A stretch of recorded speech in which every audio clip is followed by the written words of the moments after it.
shadow behind the door. Emily Harper wouldn't call herself impressionable, but her heart began to beat faster from the first steps into the old house on the outskirts of New Haven. The house was enormous, almost like a mansion, with peeling paint on the facade and shutters creaking in the wind. It had been on the market for several months, and Emily, a real estate agent, had come here to do a photo shoot for a catalogue. "Who leaves houses like this unattended?" she muttered under her breath, stepping into the dark hallway. The floorboards creaked under her footsteps, and the air smelled of dust and old wood.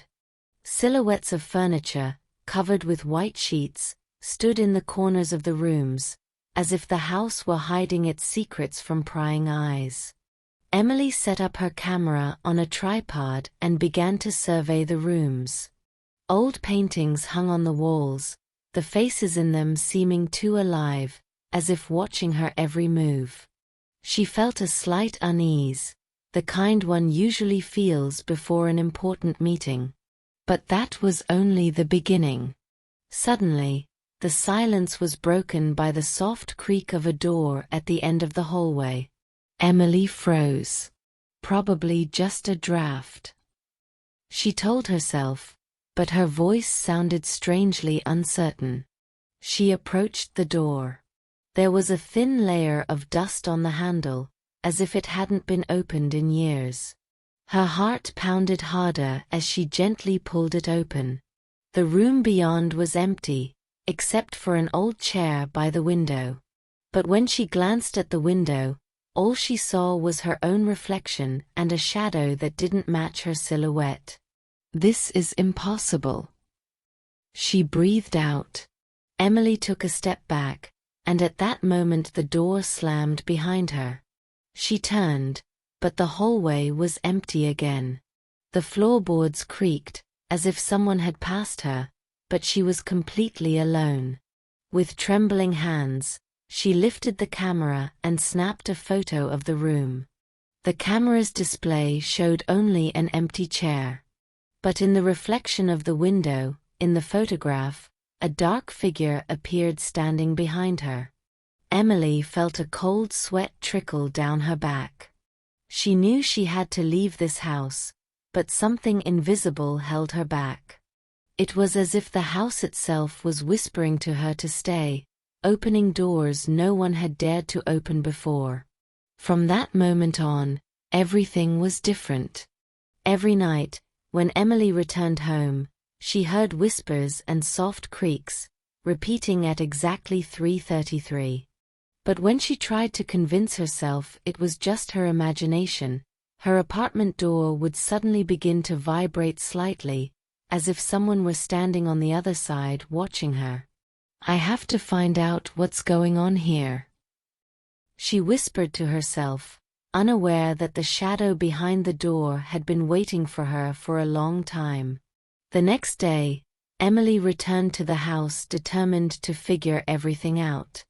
She felt the strange figure and the whispers were no coincidence. Outside, a light fog obscured the outline of the house, giving it an even more ominous appearance. Emily took a flashlight and a notebook with her. She opened the door, which had slammed shut the day before, and stepped inside. The floorboards creaked familiarly under her feet, as if the house were welcoming her a second time. "Okay, Emily, it's just an old house," she repeated, trying to drown out the growing fear. The first thing she noticed was the change in the hallway. Strange writing had appeared on the walls, barely noticeable, as if it had been left long ago. The letters were strange and twisted, but among them, familiar words could be discerned: "Don't open, and he is watching." Emily felt a shudder. She decided to explore the house thoroughly. Every step revealed new secrets: old letters, photographs, and personal belongings of previous residents. On one of the shelves, she found a diary with a worn leather cover. Opening it, Emily saw notes about how the house held the memory of everyone who had ever lived there. The diary mentioned a mysterious man named Henry Stuart, who was said to have disappeared under strange circumstances. His disappearance was accompanied by numerous rumors that he was still watching the house. Emily glanced at the old chair by the window, where she had previously seen a dark figure. Her heart sank. It seemed to creak slightly, as if someone had sat down. She froze, trying to discern something in the darkness. And then she heard a whisper. A thin, almost invisible voice that pierced her to the bone. "Emily, don't go."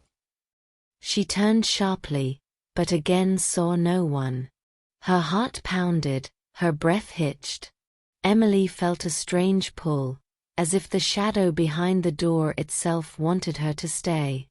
Trying to regain her composure, Emily decided to study the photographs of Henry Stuart. In one of them, the man looked directly at the camera, but his gaze was strangely empty, as if something else invisible could be seen through it. Next to the photograph was a key stuck in a frame, an old one with a copper patina. Emily carefully took the key. At that moment, the entire house seemed to come alive. The floorboards creaked, the doors slammed shut, and the whisper turned into a low, muffled voice. "You found me." Emily realized the key wasn't just an object. It was a link between her and the one hiding in the shadows behind the door. And the longer she held it in her hands, the more she felt the presence of someone or something watching her every step. Mustering up her courage, she decided she had to go to the basement, the place where, according to the diary, Henry liked to go at night. Fear gripped her, but curiosity was stronger. She descended the creaking stairs, holding the lantern in front of her. And at that moment, a quiet, almost human laugh rang out behind her. Emily turned around. An empty hallway, darkness and silence.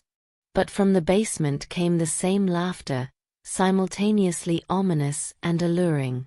"He's waiting for me," Emily whispered, feeling herself step by step approaching the house's most dangerous secret. The shadow behind the door was already closer than she could have imagined. The basement was cold and damp, smelling of dampness and old wood. Emily turned on the flashlight, and its beam picked out old, dust-covered boxes and rusty tools hanging from the walls. It seemed the basement had been forgotten by everyone except the house itself. She carefully descended the last step when she heard quiet footsteps. The steps were slow, measured, as if someone were watching her every move. Her heart beat faster, and thoughts swirled in her head. "This is impossible. There's no one here." But the footsteps didn't stop. They grew closer, as if someone was following her but not appearing. Emily stopped, listening. The whisper returned, clear and almost conscious. "Emily, come with me." She looked around. The darkness of the basement seemed to swallow everything around her. The beams of the flashlight picked out only empty walls and shelves filled with things, but no figure was visible. Only the slightest movement of a shadow flickered near the stairs. Gathering all her courage, Emily walked to the far corner of the basement, where, according to Henry's journal, stood an old wooden door. It had a lock similar to the one she'd found in the framed photograph. The key trembled in her hand, as if sensing its own purpose. When she inserted the key and turned it, the door creaked open. The darkness inside seemed thick, almost tangible. A cold, barely audible voice came from within. "You've come." Emily took a step inside and realized she was in a small room, seemingly impossible to find on the house plan. The walls were covered in old paper with strange symbols scrawled on it. In the center stood a mirror, dusty and dark, as if it reflected not reality but something else entirely. She moved closer and saw in the reflection not only her face but also a dark figure behind her. She turned sharply. The hallway was empty, but she could hear breathing, as if someone was standing nearby. "Don't be afraid," the voice said. Emily froze. She knew someone or something was watching her. A shadow slowly emerged from the mirror, its outline becoming clearer. It was a tall man with empty eyes, just like in Henry's photograph. "You must help me," he said. "Help you?" Emily asked, trembling with fear. "Who are you?" "I have been here for a long time, too long." The voice was hoarse, as if coming from within the house itself. "I'm waiting for someone who can finish what I started." Emily felt the shadow pull her gaze toward the mirror. She realized it was more than just a reflection. It held something important, something that connected the house, Henry, and her own destiny. Suddenly, the mirror began to flicker, as if conveying images not only of the present but also of the past. She saw Henry living in this house, conversing with invisible forces, trying to solve a mystery that had spiraled out of control. "You must finish what I couldn't," the voice said again. Emily felt a chill run down her spine. She knew there was no turning back. The shadow and the house demanded her action. And the longer she stood before the mirror, the more she realized this was only the beginning of a journey that could change her entire understanding of reality. A creak sounded behind her, and she realized the door she'd entered through had slammed shut. Now she was trapped with the shadow behind the door and the mystery she had to solve at any cost. Emily stood in front of the mirror, trying to realize what was happening. The room was almost completely absorbed in darkness, and Henry's figure, or what was left of him, was getting closer step by step. Each of her movements seemed slow, as if reality itself was resisting her presence. "You have to choose, or stay here forever, like me." The voice sounded both close and far away, penetrating directly into consciousness. Emily felt a shiver all over her body. She knew it was useless to retreat. Suddenly, the mirror began to glow, reflecting not only the room, but also scenes from the past. Henry, standing in front of the basement door, strange rituals and mysterious symbols on the walls. "All this? Why do I see this?" Emily whispered, taking a step back. "Because you're chosen," answered the voice. "Only you can complete what you started." Emily remembered the diary, the key, the whispers and squeaks that haunted her from the first days. She understood. The house was alive, and Henry's shadow was only part of his will. All she experienced was preparation for this moment. Having decided, Emily approached the mirror. She felt the cold piercing her through, as if the shadow itself penetrated her blood.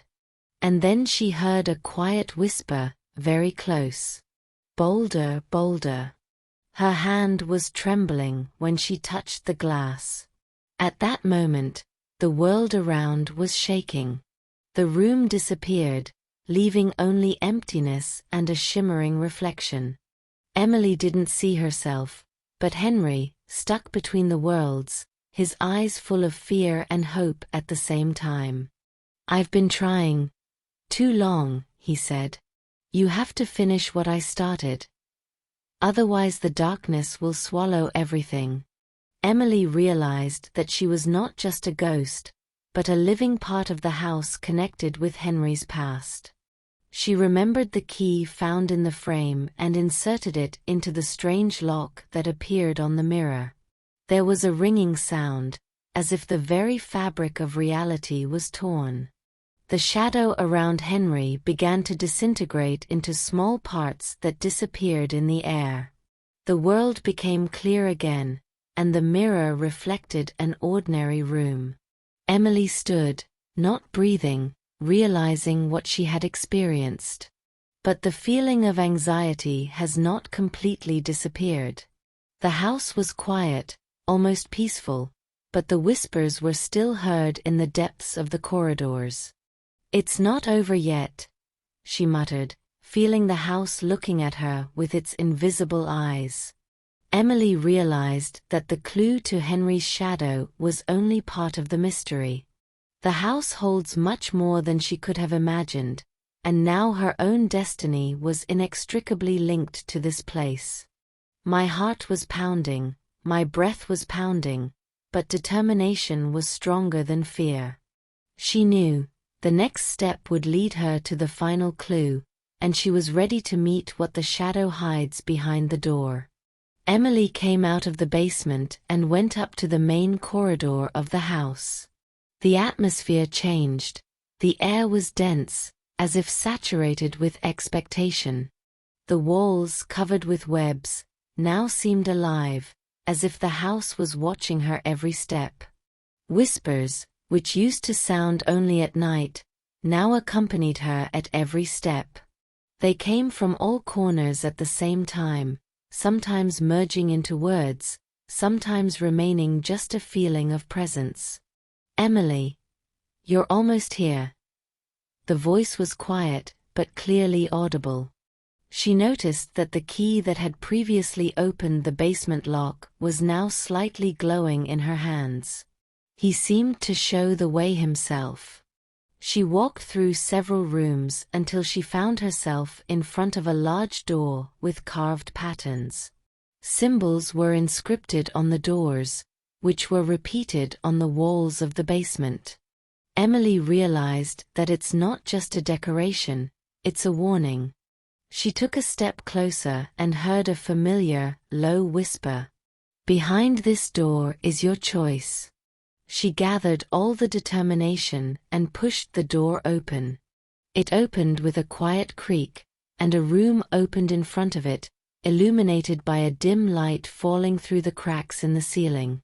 In the center was an old table with Henry's diary opened on the last page.